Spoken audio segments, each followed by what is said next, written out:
Os cristãos de antigamente, os cristãos ao longo da história, eles sempre viam a fraqueza como fraqueza, não como doença. Eu quero mostrar para vocês, mais uma vez, como isso é tão importante para que você enfrente circunstâncias difíceis. Chamar fraqueza de fraqueza.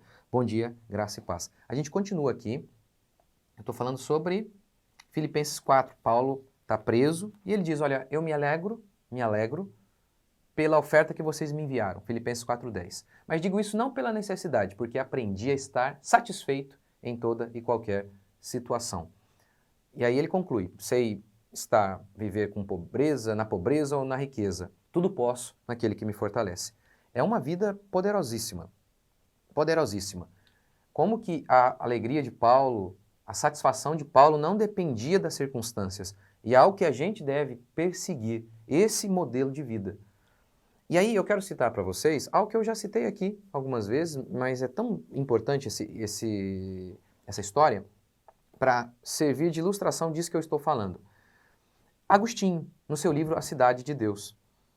Agostinho escreveu esse livro, dentre vários motivos, um deles para combater as acusações romanas da época. O Império Romano caiu sob a tutela dos bárbaros que invadiram Roma no quinto século, e os romanos diziam, sabe por que isso aconteceu?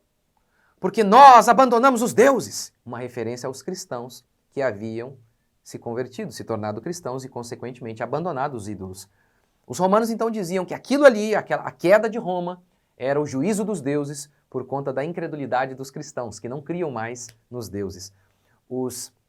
Alguns romanos chegavam a chamar os cristãos de ateus. Por quê? Porque eles não possuíam imagens. Ok. Diante disso, Agostinho escreve o livro A Cidade de Deus e começa a dar respostas em relação a isso. Por exemplo, ele fala assim, como que isso aqui tem a ver com o cristianismo, com a fé cristã? Pelo contrário, justamente aqueles que, esse foi o argumento que ele usou, justamente aqueles que criam em Cristo é que foram salvos. Como assim?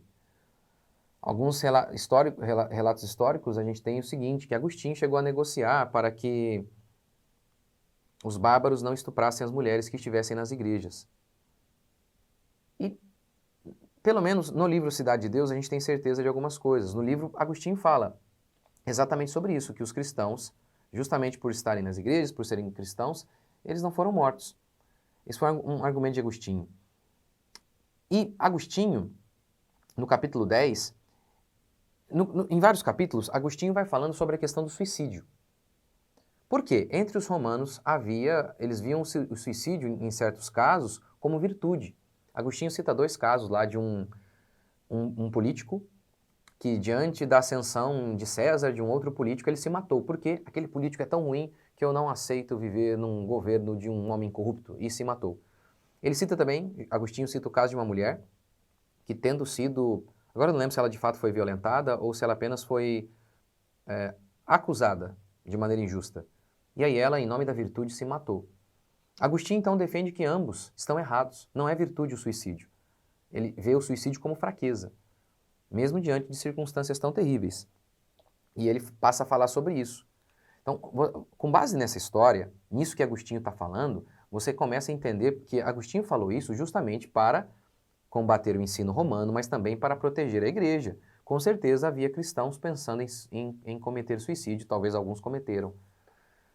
Olha o contexto de miséria, de dificuldade que Agostinho lidava.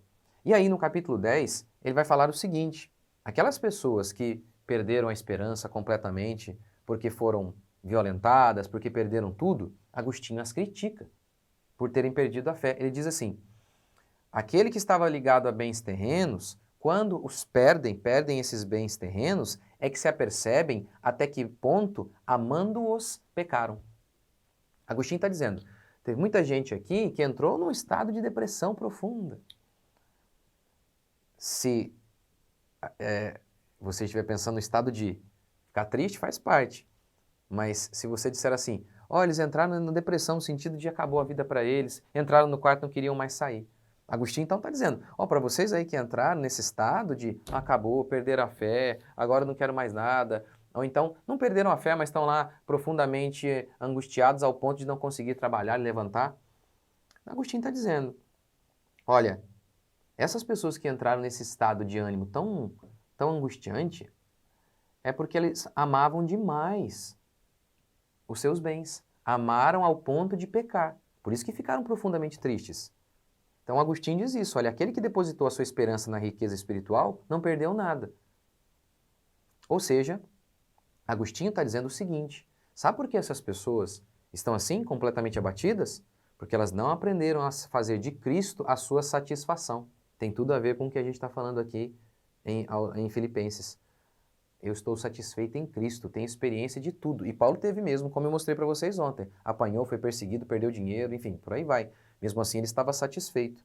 É muito triste que pastores tenham adotado o linguajar da psicologia e é por conta da psicologia que eles dizem que é normal. Não, o cara está lá, é normal. É normal, ele está ali, ele não quer levantar, isso é doença. Não é essa a perspectiva cristã.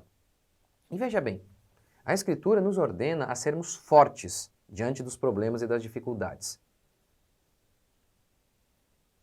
Quando então a gente vai usar isso? Se, diante de alguma dificuldade, as pessoas desistem e os pastores dizem que é normal, quando a gente vai aplicar esse texto?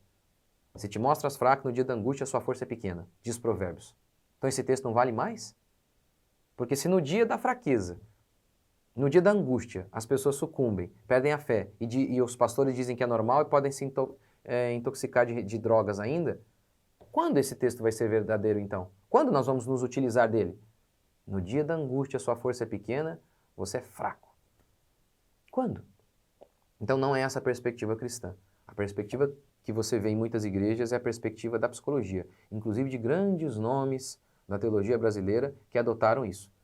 E adotaram essa perspectiva da psicologia. Estão interpretando o texto bíblico com os olhos da psicologia.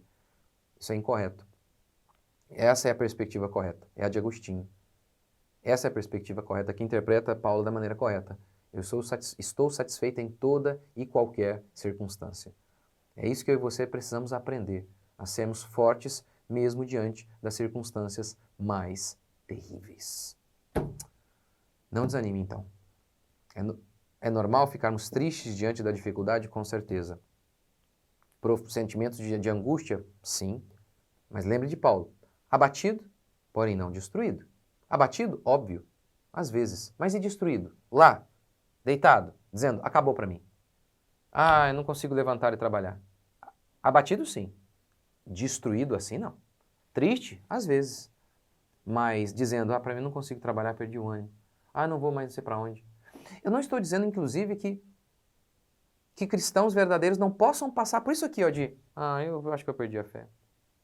Ah, eu não quero trabalhar. Não, sim. Assim como, por exemplo, se eu dissesse que não, cristãos não podem adulterar.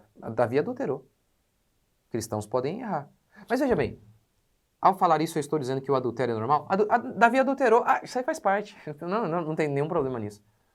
Então, claro que isso é um absurdo. Não, Davi adulterou, isso é errado. Então cristãos também podem enfrentar aquele momento em que eles falam, ai meu Deus, eu não sei e agora? Vacilar na fé? Cristãos também estão expostos a isso, mas o nome é vacilar na fé. Não diga, é normal. Não, não é, é errado. Cristãos às vezes fraquejam? Claro que fraquejam. Eles, meu Deus, eu não quero fazer nada. Sim, pode acontecer isso com eles, com o cristão, mas isso é errado. Se acontecer, levante-se, peça perdão e continue. É isso que eu e você precisamos aprender a fazer.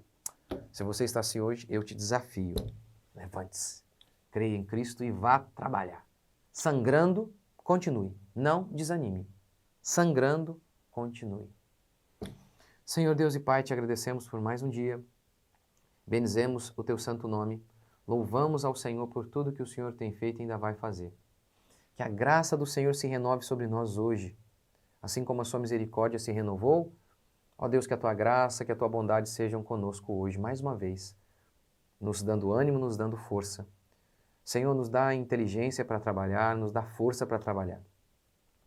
E para vencermos todos os nossos inimigos, enfrentarmos todos os nossos desafios, capacite cada um de meus irmãos, onde quer que eles estejam, que teu Espírito Santo esteja os fortalecendo para mais um dia de combate, de guerra, porque este é o mundo em que nós vivemos, em guerra. E, Senhor, nos faz fortes mais fortes do que as dificuldades, em nome de Jesus. Só para terminar, estava lembrando aqui da oração dos discípulos quando eles estavam sendo perseguidos. Lá em Atos, aí eles oraram, diante da perseguição, estavam sendo presos, aí eles oraram, Senhor, nos dê intrepidez para enfrentar isso. Eles nem oraram, Senhor, retire isso. Que eu não acho que nem seria errado, né? A gente pode orar, Senhor, nos livra daí, Senhor, que tenhamos paz, porque a Escritura fala isso, olha, orem pelo rei, orem por paz. Mas eles oraram, Senhor, nos dê intrepidez para sermos mais fortes do que esse desafio. A montanha está ali. Nos ajude e nos capacite a escalá-la. É isso aí. Deus abençoe, gente. Até a próxima. Ah, só mais um aviso, vai rapidinho. Esse ano acho que não tem mais vaga para minha caravana para Israel. Mas o ano que vem, Israel e Grécia. Se você quiser ir, está aqui o telefone da Fernanda aqui na descrição. Entre em contato com ela. Tchau, tchau, gente.